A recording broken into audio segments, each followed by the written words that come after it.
Cuando mi abuelo Vittorio falleció, sentí que se rompía el último hilo que me ataba a algo puro y auténtico. Había sido mi refugio, mi confidente, el único en la familia que me veía verdaderamente por quien era. En su testamento, me había dejado la vieja casa de campo, esa escondida entre los viñedos de las colinas toscanas donde juntos observábamos las estrellas en las noches de verano. No era solo una casa.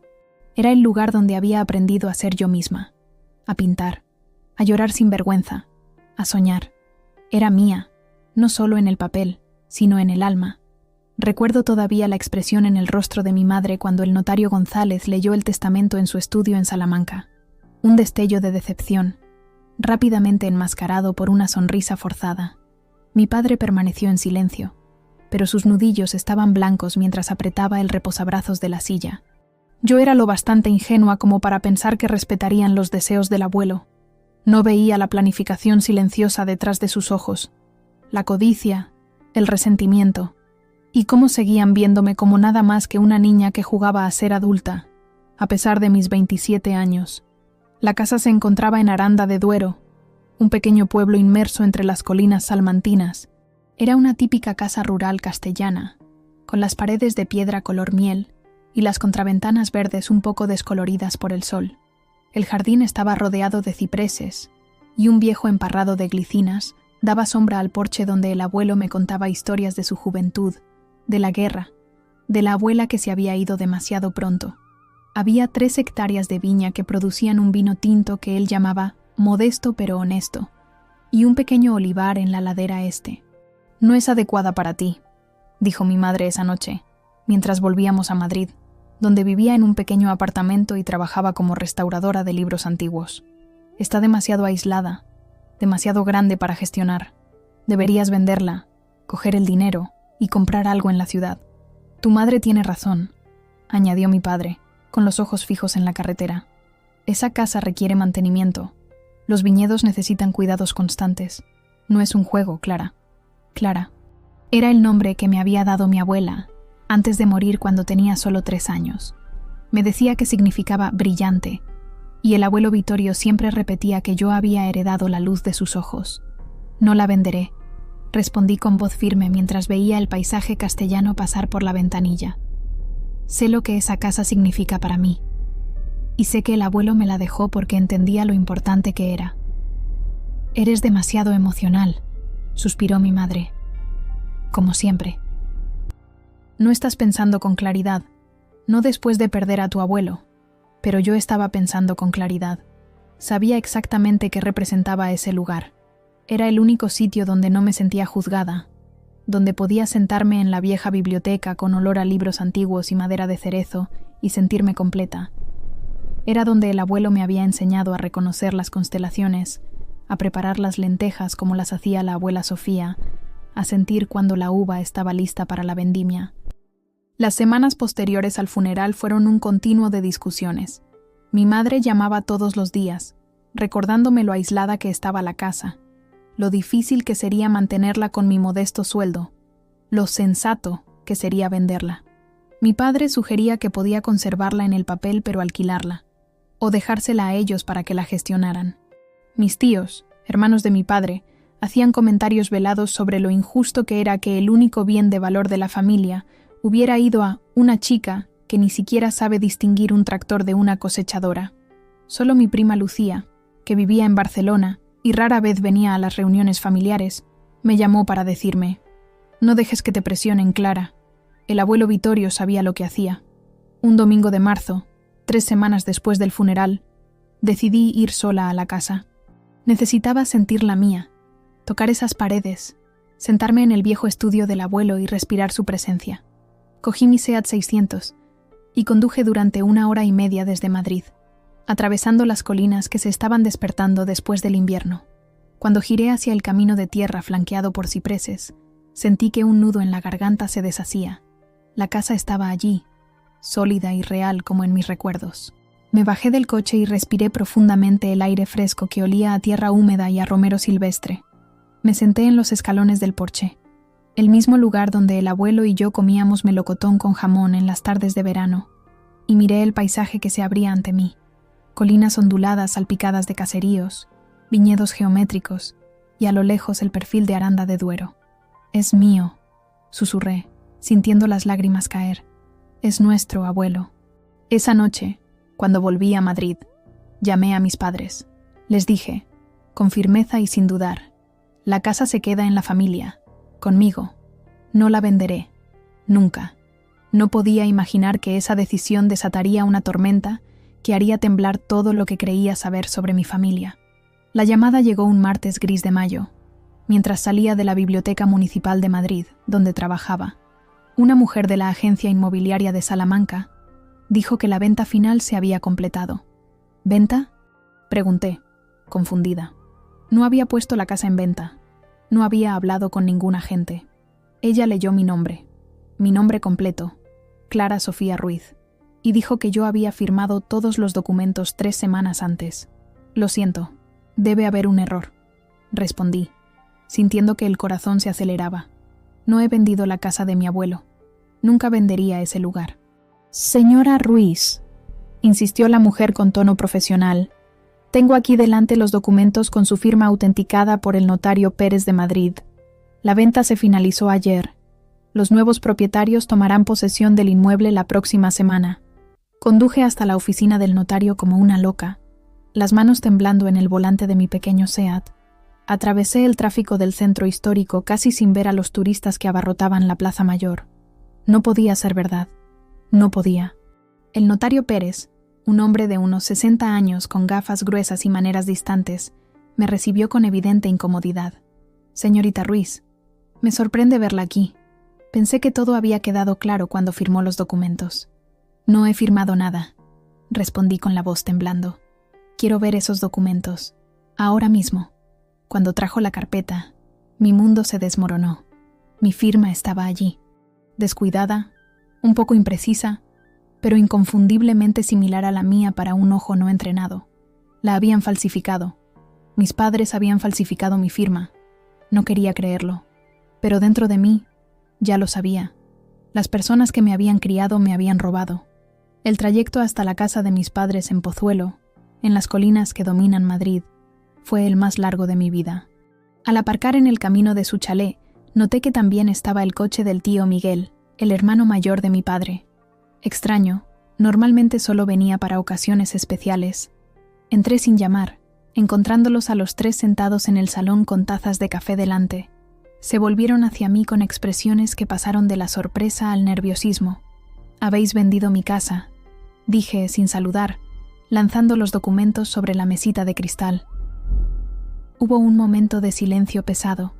Luego mi madre suspiró, dejando la taza. «Clara, siéntate por favor. Tenemos que hablar como adultos». «¿Como adultos?». Mi voz se elevó. «Los adultos no falsifican firmas. Los adultos no roban las propiedades de otros familiares». «No hemos robado nada», intervino mi padre con voz controlada. «Hemos hecho lo que era mejor para ti. Ese lugar solo te estaba haciendo daño. Te aferrabas a recuerdos y fantasías en lugar de seguir adelante con tu vida. Tengo casi 30 años. No os corresponde a vosotros decidir lo que es mejor para mí». El tío Miguel carraspeó. «Clara, intenta ser razonable. La casa se ha vendido a buen precio. El dinero se ha depositado en una cuenta a tu nombre. Podrás usarlo para comprar un apartamento más grande en la ciudad, quizás cerca de tu trabajo». Los miré incrédula. Lo habían planeado todo, probablemente desde hacía semanas, quizás desde el día del funeral del abuelo Vittorio. «No quiero el dinero», dije lentamente. «Quiero mi casa, la casa que el abuelo me dejó». «Vittorio era un soñador», dijo mi madre con un tono que conocía bien, el que usaba cuando hablaba de los caprichos de su suegro. «Esa casa siempre ha sido una carga. Te dejó un lastre, no un regalo. Era el único lugar donde me sentía realmente en casa», grité, sintiendo las lágrimas a punto de brotar. «El único lugar donde podía ser yo misma sin sentirme juzgada o inadecuada». «Ahí empiezas de nuevo con los dramas», suspiró mi padre. «Siempre has sido demasiado emocional, igual que él. La realidad es que esa casa requería tiempo y dinero que tú no tienes. Hemos hecho lo correcto». Me dejé caer en una silla, de repente exhausta. «¿Quién la ha comprado?», pregunté. Los 3 intercambiaron una mirada. «Los Belmonte», respondió finalmente el tío Miguel. Roberto Belmonte, el propietario de la cadena de hoteles, quiere transformarla en un agroturismo de lujo. Roberto Belmonte. Lo conocía de nombre. Todos en Salamanca lo conocían. Un empresario madrileño que estaba comprando una tras otra las propiedades históricas castellanas para transformarlas en resorts exclusivos para turistas extranjeros. La casa del abuelo Vittorio, con sus suelos de barro cocido desgastados por el tiempo, las vigas vistas y los muebles antiguos, se convertiría en otro agroturismo con piscina infinita y habitaciones todas iguales. ¿Cómo pudisteis?, susurré. Crece, Clara, dijo mi madre, levantándose. A veces la vida requiere decisiones prácticas. Tu abuelo te llenó la cabeza de tonterías románticas sobre el valor de las tradiciones y las raíces, pero la verdad es que esa casa era solo un viejo edificio que se caía a pedazos. El dinero que recibirás te dará un futuro de verdad. Rompí a llorar, sin contenerme más. Lloré por la casa, por el abuelo Vittorio, por mi ingenuidad al creer que mi familia respetaría mis deseos. Lloré por el emparrado de glicinas que probablemente sería derribado para dar paso a tumbonas, por el olivar centenario que se convertiría en un aparcamiento, por la biblioteca donde el abuelo me leía a Lorca y Machado en las noches de invierno. Pondré una denuncia, dije finalmente, secándome las lágrimas. Denunciaré la falsificación de la firma. No seas ridícula, dijo mi padre con voz fría. ¿De verdad crees que un juez creerá la palabra de una chica emocionalmente inestable contra la de dos profesionales respetados y un notario? ¿Crees que puedes ganar contra los abogados de Belmonte? Acepta la realidad, Clara. Ha terminado. En ese momento, los vi realmente por primera vez. No eran las personas que pensaba que eran. El amor que creía ver en sus ojos siempre había estado condicionado por mi obediencia, por mi disposición a seguir el camino que habían trazado para mí. Nunca me habían visto de verdad. Nunca me habían escuchado. Podéis quedaros con el dinero, dije levantándome. No lo quiero. No quiero nada más de vosotros. Salí de la casa sin mirar atrás, ignorando a mi madre que me llamaba. Mientras conducía hacia Madrid, con las luces de la ciudad brillando en el crepúsculo, me sentía vacía. El dolor era tan fuerte que parecía físico, como si alguien me hubiera arrancado una parte del cuerpo. Pero en medio de ese dolor, un pensamiento se abrió paso. No había terminado. Todavía no. El abuelo Vittorio era un hombre sabio, previsor. No podía creer que no hubiera considerado la posibilidad de que algo así pudiera suceder. Y entonces, de repente, recordé algo. Después de días de oscuridad, me vino a la mente una conversación que tuve con el abuelo Vittorio el verano antes de que se fuera. Estábamos sentados en el porche, sorbiendo un vino dulce y admirando las luciérnagas que danzaban entre las hileras de vides. El sol acababa de ponerse detrás de las colinas, tiñendo el cielo de naranja y violeta. Clara, había dicho, mirando lejos hacia el horizonte, si me pasara algo, encontrarás una carta mía en el cajón secreto de la biblioteca, ese detrás del volumen de Lorca. No te olvides. En aquel momento había asentido distraídamente, pensando que era solo una de sus charlas nostálgicas. El abuelo tenía 79 años, pero parecía indestructible, con sus manos nudosas pero fuertes que todavía podaban las vides y recogían las aceitunas. No podía imaginar un mundo sin él. Pero ahora, sentada en mi pequeño apartamento en la calle de la Ruda, con los ojos hinchados de lágrimas y la rabia royéndome por dentro, aquellas palabras resonaron en mi mente con una claridad cristalina. El cajón secreto de la biblioteca, detrás del volumen de Lorca. Era un viejo mueble de nogal, una estantería que ocupaba una pared entera del estudio. El abuelo Vittorio tenía una amplia colección de libros antiguos, algunos heredados de su propio abuelo, que había sido librero en Madrid, pero el lugar de honor estaba reservado a una preciosa edición de la obra poética de Lorca de 1927, encuadernada en piel roja con grabados en oro. Tenía que volver a la casa antes de que los nuevos propietarios tomaran posesión. La idea de que pudieran estar ya allí, quizás midiendo las habitaciones o planificando reformas, hizo que mi corazón se acelerara. Según lo que había dicho la mujer de la agencia, tenían una semana antes de entrar oficialmente. Habían pasado ya 3 días. Ya no tenía las llaves. Mi padre las había cogido por seguridad, justo después del funeral, diciendo que él se encargaría de controlar la casa periódicamente. pero sabía que el abuelo Vittorio siempre guardaba una llave de repuesto escondida en el jardín, bajo una maceta de geranios cerca de la puerta de la cocina. A la mañana siguiente, viernes, llamé a la biblioteca diciendo que no me sentía bien. No era mentira.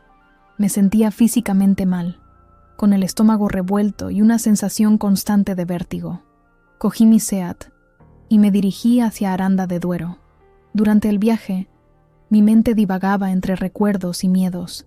¿Qué habría en esa carta? ¿Y si no la encontraba? O peor, si ya la hubieran encontrado ellos. Era un día espléndido de mayo, con el cielo de un azul intenso que parecía casi irreal. Los campos de trigo eran de un verde brillante, salpicados aquí y allá por el rojo de las amapolas silvestres. Castilla estaba en su momento más hermoso, renacida después del invierno. El abuelo siempre decía que mayo era el mes de la esperanza. Cuando llegué a la casa, el camino estaba desierto. Ningún coche, ningún signo de personas. Aparqué mi SEAT detrás de un arbusto de espino blanco, fuera de la vista desde la carretera principal. Me acerqué a pie, con el corazón latiendo desbocado. La maceta de geranios seguía allí, un poco mustia por falta de agua. La levanté con cuidado y allí, entre la tierra y las piedras, brillaba una pequeña llave de latón. La cogí con dedos temblorosos y me dirigí hacia la puerta de la cocina. La llave giró sin problemas en la cerradura. Entré cautelosamente, conteniendo la respiración. El aire estaba inmóvil y olía a cerrado, pero todavía estaba ese perfume inconfundible. Papel viejo, tabaco de pipa y lavanda. El olor del abuelo Vittorio. Atravesé la cocina con su gran mesa de madera desgastada, donde había aprendido a hacer la pasta fresca. Pasé por el salón con los sillones de terciopelo verde que habían visto generaciones de Ruiz. Y finalmente, llegué a la biblioteca. La habitación estaba exactamente como la recordaba. Paredes cubiertas de libros del suelo al techo, la gran mesa de roble cerca de la ventana, el globo terráqueo antiguo en un rincón. Y allí, en el centro de la pared principal, estaba la estantería de nogal con la preciosa obra poética, bien visible. Cogí con reverencia el volumen encuadernado en piel roja. Era pesado, y el olor a papel antiguo me invadió las fosas nasales cuando lo abrí. Detrás de él, en la estantería, había una pequeña palanca de madera casi invisible. La tiré, y con un ligero clic, un panel se abrió revelando un cajón oculto. Dentro había un sobre amarillento, con mi nombre escrito con la caligrafía elegante y anticuada del abuelo Vittorio. La mano me temblaba mientras lo cogía y lo abría. Dentro había 2 hojas. La primera era una carta escrita a mano. Mi querida Clara, si estás leyendo estas palabras, significa que yo me he ido y que, como temía, alguien está intentando quitarte la casa que te he dejado. Conozco a mi hijo y a su mujer mejor de lo que les gustaría. Los quiero, pero sé lo pragmáticos que pueden ser. A veces hasta la crueldad, sobre todo cuando se trata de cuestiones materiales. Esta casa ha sido el corazón de nuestra familia durante 4 generaciones. Aquí crié a tu padre, aquí viví con tu abuela Sofía hasta el último de sus días. Y aquí te vi florecer a ti, Clara, la flor más hermosa de mi jardín. He visto cómo estas paredes te hablaban, cómo este lugar nutría tu alma sensible de una manera que tus padres nunca comprendieron. Por eso tomé precauciones. La segunda hoja que encontrarás es una adenda autenticada a mi testamento, depositada en el estudio del notario Ferrer de Salamanca, un viejo amigo en quien confío ciegamente, no como ese Pérez que hace todo lo que le dicen los poderosos.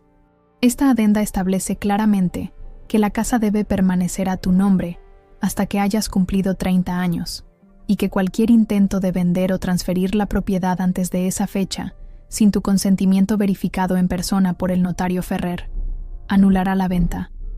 Sé que puede parecer que te estoy dejando una carga o una batalla, pero la verdad es que te estoy dejando las herramientas para defender lo que es tuyo por derecho. Eres más fuerte de lo que crees, Clara. Tienes la luz en los ojos, igual que tu abuela. No dejes que nadie te la apague. Con todo mi amor, abuelo Vittorio, leí y releí la carta, las lágrimas empañando mi vista. El abuelo lo había sabido, lo había previsto todo. Me había protegido incluso después de su muerte. La segunda hoja era efectivamente una adenda legal al testamento, escrita en lenguaje formal pero claro, autenticada con sellos y firmas. Especificaba exactamente cuanto el abuelo Vittorio había escrito en su carta.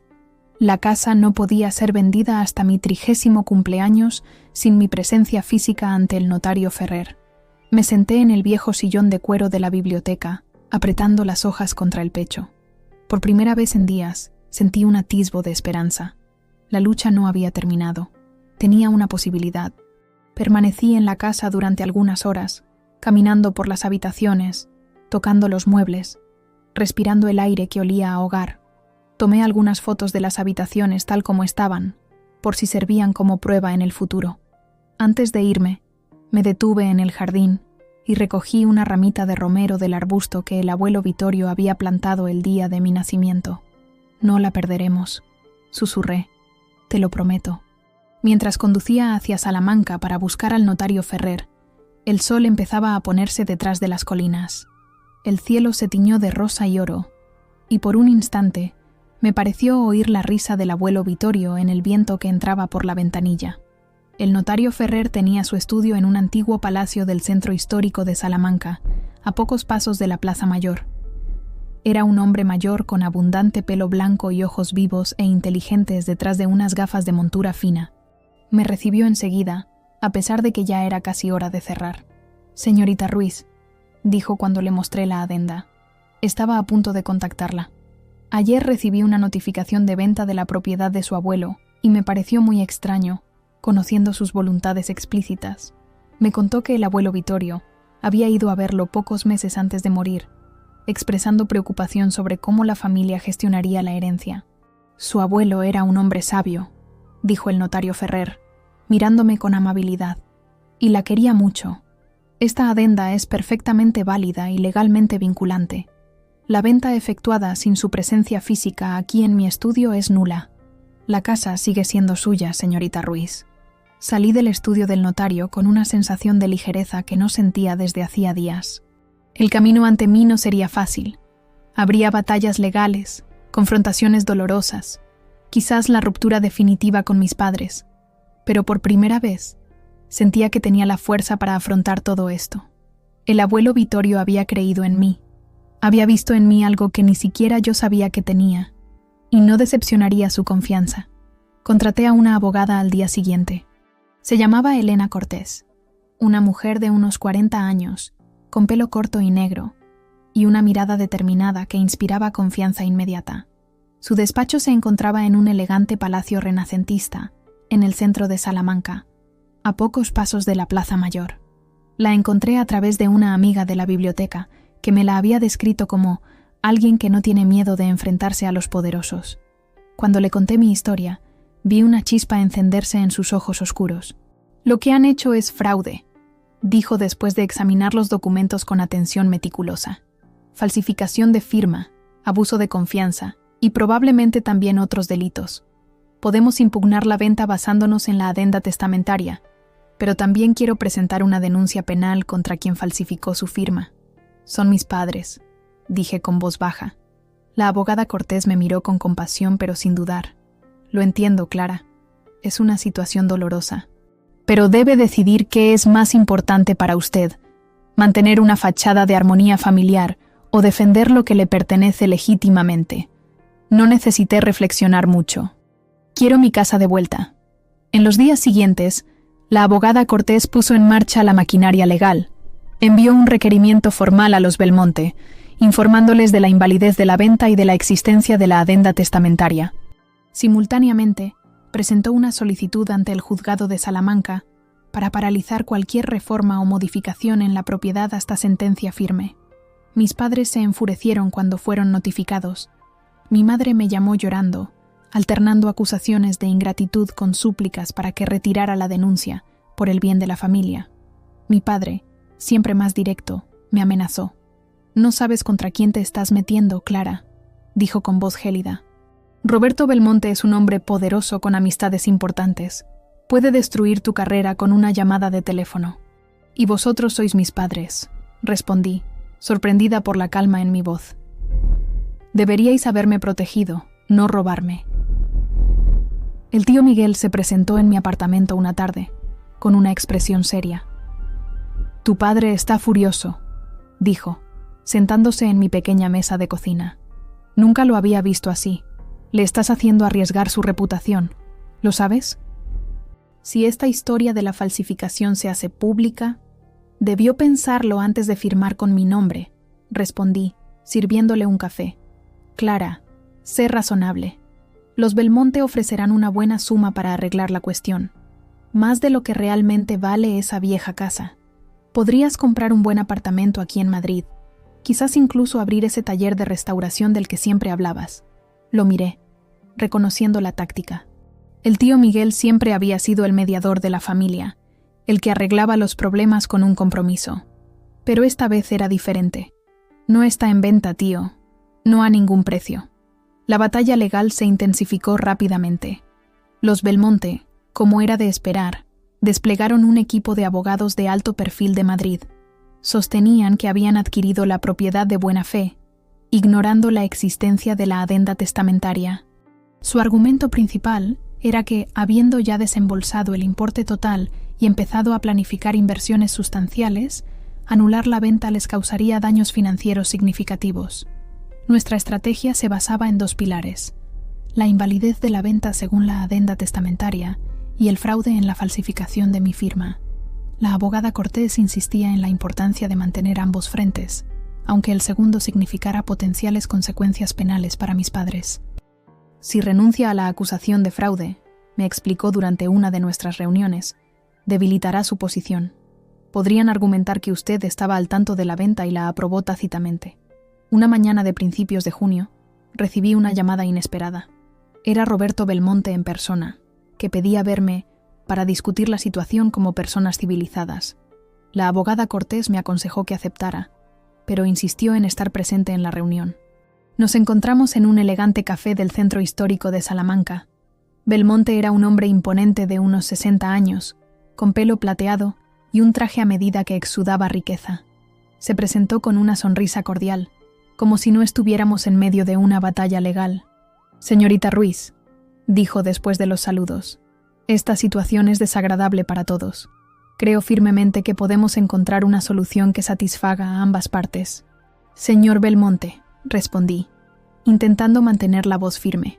«La única solución aceptable para mí es el regreso de la propiedad que me fue sustraída ilegalmente». Su sonrisa se resquebrajó ligeramente.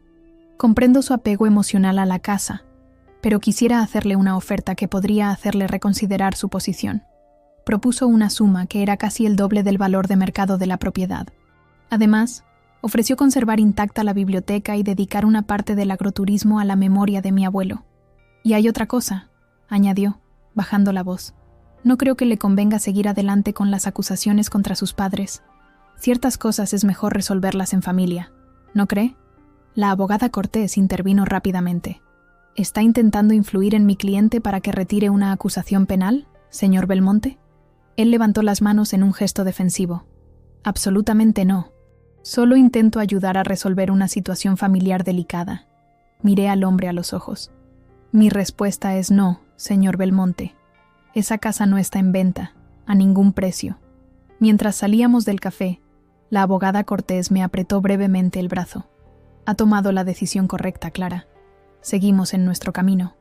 El juicio fue fijado para septiembre. Durante el verano, seguí trabajando en la biblioteca, intentando mantener una apariencia de normalidad en mi vida. Mis colegas notaron mi estrés, pero atribuyeron mis ojos ojerosos y mi distracción al luto por el abuelo Vittorio. Mi amiga Francisca, una restauradora de pintura que trabajaba en el piso de arriba, era la única que conocía la historia completa.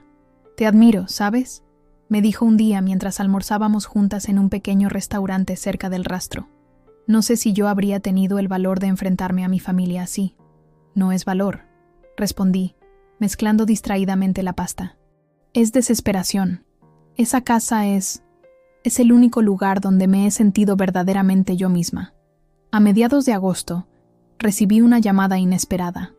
Era el notario Pérez, el que había autenticado los documentos de venta. «Señorita Ruiz», dijo con voz vacilante, «necesito hablar con usted, en privado». Nos encontramos en su estudio. Parecía haber envejecido 10 años desde la última vez que lo había visto. «He hecho algo de lo que me avergüenzo profundamente», confesó después de ofrecerme un café que rechacé. Su padre ha sido cliente mío durante muchos años. Cuando me pidió que autenticara esos documentos, sabía que había algo irregular, pero elegí no hacer preguntas. Me entregó una declaración escrita en la que admitía haber autenticado los documentos sin verificar adecuadamente la identidad del firmante, añadiendo que tenía fuertes sospechas de que la firma había sido falsificada. ¿Por qué me lo dice ahora?, pregunté, apretando la hoja. Tengo una nieta de su edad, respondió, mirando por la ventana. Me pregunté cómo me sentiría si alguien le hiciera lo que le han hecho a usted. No puedo seguir viviendo con este peso en la conciencia. Llevé inmediatamente la declaración a la abogada Cortés, que la acogió como un regalo inesperado. Esto cambia todo, dijo con una sonrisa triunfante. Con este testimonio prácticamente hemos ganado. Tenía razón. 2 semanas antes del inicio del juicio, los Belmonte retiraron su oposición. La abogada Cortés me informó con una llamada telefónica entusiasta. Han entendido que no ganarían. El contrato se ha anulado oficialmente, Clara. La casa es de nuevo suya. 15 días después, en una mañana clara de septiembre, conduje hacia Aranda de Duero. Esta vez, entré por la puerta principal, con las llaves en la mano y los documentos que certificaban mi legítima propiedad en el bolso. La casa era de nuevo mía, legalmente, irrevocablemente. Mis padres tuvieron que responder por sus acciones. Mi padre se enfrentaba a acusaciones penales por falsificación de documentos, pero el notario Pérez confirmó que la firma se la habían traído ya completada, sin que él verificara quién la había escrito realmente. Su testimonio, combinado con mi decisión de no presentar denuncia contra mis padres, les evitó consecuencias legales más graves. Pero el daño estaba hecho. El prestigioso despacho de abogados de mi padre perdió varios clientes cuando la historia se filtró en los ambientes legales de Madrid. Ganar me dejó un sabor amargo en la boca, al menos al principio. No me sentía triunfante. Me sentía vacía. Mi familia estaba destrozada. Cada invitación a las festividades dejó de llegar. Mis primos tomaron partido. La mayoría eligió el silencio. Algunos se posicionaron abiertamente en mi contra. «Has destruido la reputación de tu padre», me dijo mi tía Lucía por teléfono, la única que se había molestado en llamarme. Podías haber aceptado el dinero y dejarlo estar. Era solo una vieja casa, Clara. Solo una vieja casa. Nadie entendía realmente lo que representaba para mí. Nadie excepto el abuelo Vittorio. Dormía mejor, de todos modos. Respiraba más fácilmente. Ya no dudaba de mis instintos. Había aprendido una lección dolorosa sobre la confianza y el valor de mi voz. Empecé a volver a la casa cada fin de semana. Los primeros tiempos fueron difíciles. Cada rincón contenía recuerdos del abuelo, pero también la conciencia de la traición de mi familia. Había días en que me sentaba en el porche y lloraba durante horas, abrazando uno de los viejos jerseys de lana del abuelo que había encontrado en el armario. Pero gradualmente empecé a reconstruir. Volví a pintar las contraventanas verdes que se habían descolorido con el sol. Planté nuevas flores en el jardín, no solo los geranios que le gustaban a la abuela Sofía, sino también lavanda, romero y un pequeño limonero en maceta. Reparé la valla rota con mis manos, aprendiendo de tutoriales online y pidiendo consejo al viejo Manuel, el agricultor que poseía el terreno colindante. Los viñedos eran el mayor desafío.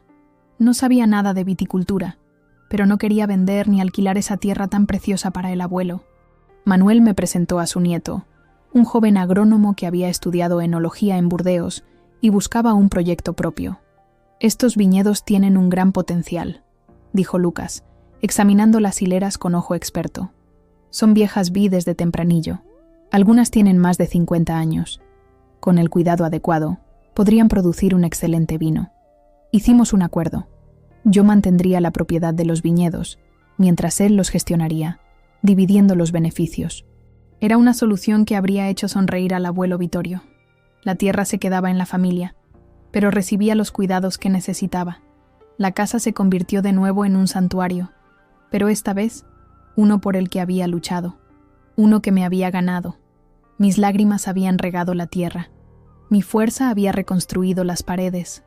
Había noches en que me sentaba junto a la chimenea, sosteniendo el viejo libro de poemas del abuelo Vittorio, susurrando: «Gracias». Él había confiado en mí. Cuando nadie más lo había hecho, Había creído en mi corazón. Esa confianza me había salvado. Me había dado el valor para levantarme, incluso cuando dolía. En otoño, participé en mi primera vendimia. Me levanté al alba con Lucas y su equipo de trabajadores para recoger la uva todavía húmeda de rocío. Había algo profundamente satisfactorio en trabajar con las manos, en sentir el peso de los racimos maduros, en ver las cestas llenarse bajo el sol castellano. «Tu abuelo estaría orgulloso», me dijo Lucas al final del día, mientras observábamos la uva recién recogida en la bodega. «Has salvado algo precioso». Era verdad. No solo había salvado una propiedad, había preservado un trozo de historia, un vínculo con el pasado, un lugar de pertenencia. En noviembre, decidí tomarme una excedencia de 6 meses de la biblioteca. Quería dedicarme completamente a la casa, aprender a cuidar la tierra, quizás incluso abrir ese pequeño taller de restauración de libros antiguos del que siempre había hablado. El director, un hombre comprensivo que conocía al abuelo Vittorio, accedió. «A veces necesitamos espacio para sanar», dijo. «Tu puesto estará aquí cuando vuelvas». Fue durante ese periodo que empecé a conocer verdaderamente a mis vecinos. No como la nieta de Vittorio que viene los fines de semana, sino como una persona que formaba parte de la comunidad. Estaba la señora Carmen, una anciana viuda que vivía en el caserío al otro lado de la colina y hacía la mejor mermelada de higos de la zona. Estaba Pedro, el carpintero del pueblo que me enseñó a reparar las viejas contraventanas de madera. Estaba la familia Gómez, con sus 3 niños vivaces que venían a recoger las aceitunas en mi pequeño olivar. Y estaba Elena, una ceramista que tenía un taller en Aranda de Duero y que se convirtió en la hermana que nunca había tenido. Nos conocimos en el mercado del pueblo, discutiendo animadamente sobre cuál era el mejor queso local. Ella tenía 40 años, 10 más que yo, y una risa contagiosa que parecía iluminar el aire a su alrededor. «Me gusta cómo has luchado por esta casa», me dijo un día, mientras me ayudaba a restaurar el viejo emparrado. «Se necesita coraje para defender lo que amas». Elena había dejado Madrid y una prometedora carrera en arquitectura para seguir su pasión por la cerámica.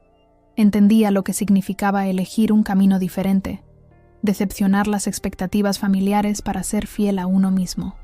Con su ayuda, restauré el jardín, plantamos rosales trepadores, glicinas y un nuevo emparrado donde la uva podría crecer y proporcionar sombra en los calurosos días de verano. Pintamos juntas las paredes de la cocina de un cálido amarillo ocre y descubrimos un viejo mosaico escondido bajo capas de azulejos en el baño principal. Fue Elena quien sugirió abrir la casa a otros. «Has creado un espacio hermoso aquí», dijo. «¿Por qué no compartirlo?»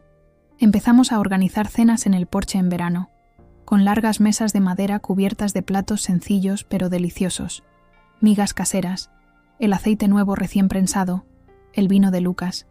Las risas resonaban entre las hileras de vides, y por primera vez desde que el abuelo Vittorio había muerto, la casa volvió a resonar de vida. De vez en cuando, alguien me preguntaba por mi familia. Respondía con honestidad pero sin rencor. «Hemos tomado caminos diferentes», decía. Era verdad. Algunos puentes no arden, se pudren lentamente hasta derrumbarse bajo el peso del silencio. Mis padres intentaron contactarme una vez, una carta llena de medias disculpas y manipulaciones. Hablaban de reconciliación familiar y de dejar el pasado atrás, pero no había un verdadero reconocimiento del daño que me habían hecho. No respondí. Quizás algún día lo haría, cuando la herida no estuviera tan fresca, pero no todavía. En primavera, organicé un pequeño taller de restauración en una de las habitaciones desocupadas de la casa. Empecé a trabajar en algunos de los libros antiguos del abuelo que necesitaban cuidados. Había algo meditativo en reparar delicadamente esas viejas páginas, en reforzar las encuadernaciones desgastadas, en devolver la vida a obras que habían atravesado siglos. Elena a menudo trabajaba conmigo, creando sus cerámicas en una mesa junto a la ventana que daba a los viñedos. A veces hablábamos durante horas, otras trabajábamos en un silencio cómodo, interrumpido solo por el canto de los pájaros del jardín. «Estás sanando», me dijo una tarde, observándome mientras limpiaba con paciencia una mancha de una edición del siglo XVIII de Góngora. «Lo veo en tus ojos». Tenía razón.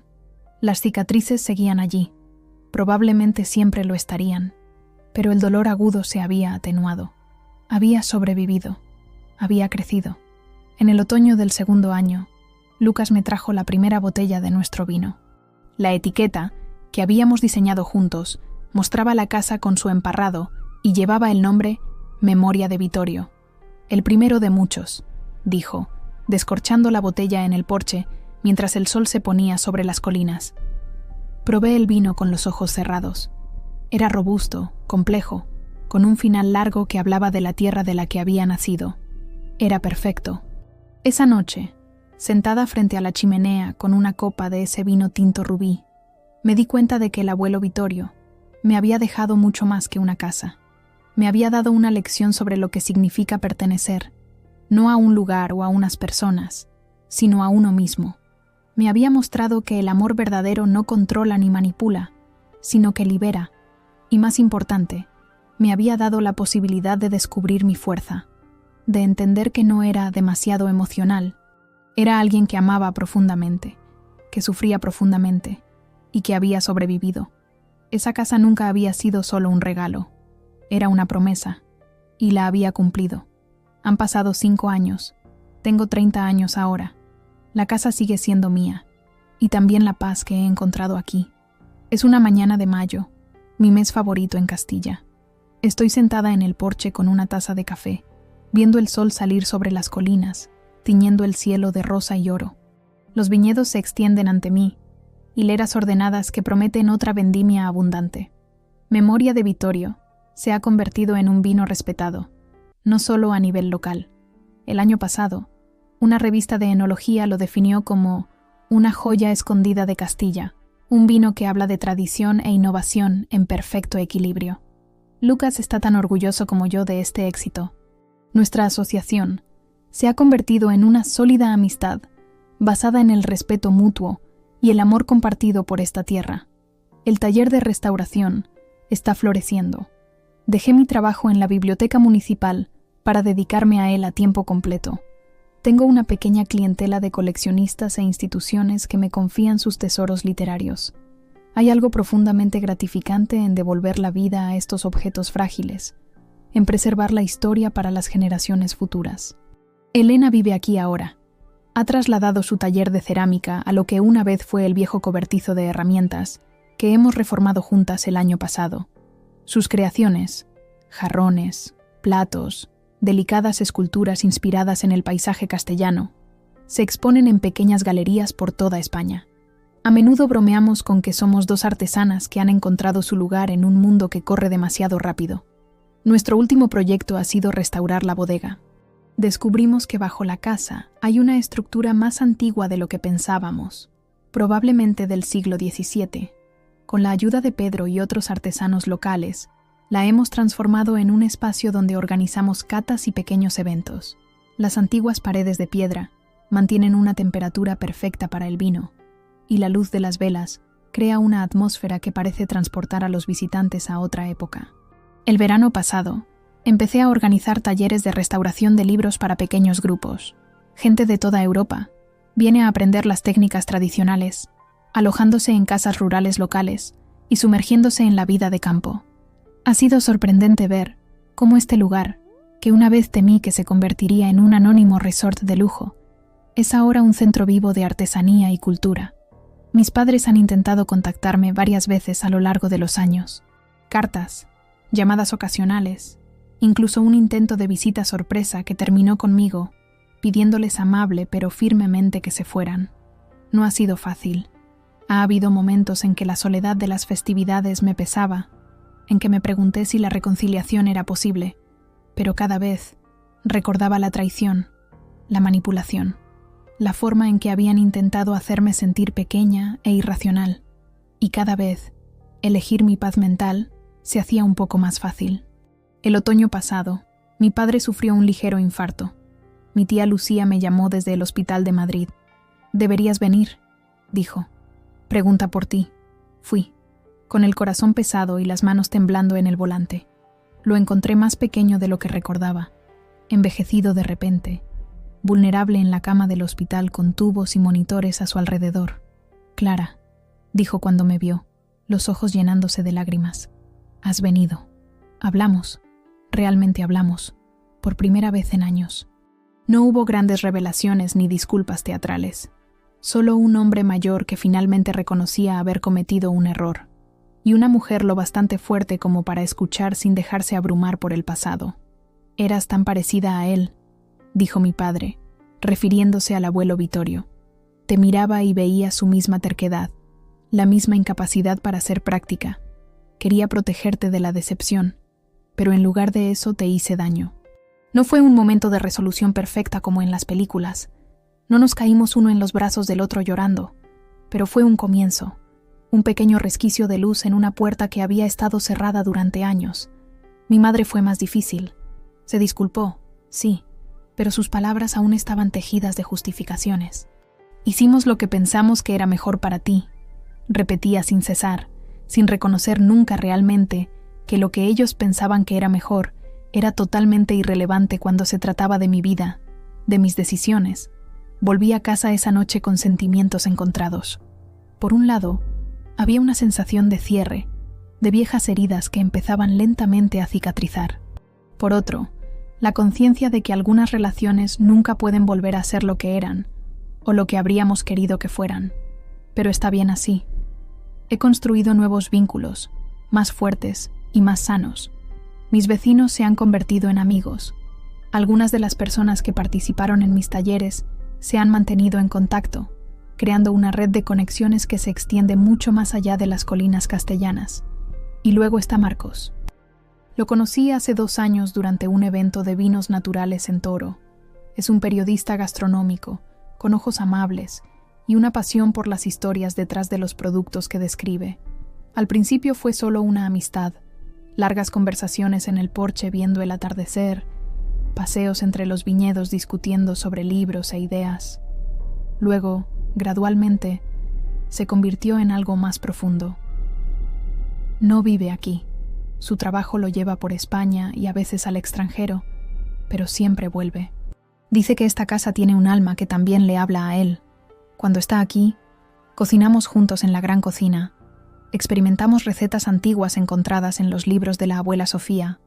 Escuchamos viejos vinilos de la colección de jazz del abuelo Vittorio. No sé a dónde nos llevará esta relación, pero por primera vez en mi vida no tengo prisa por definirla o encasillarla. Estoy aprendiendo a disfrutar el viaje, a dejar que las cosas se desarrollen naturalmente, como el vino que madura lentamente en las barricas de nuestra bodega.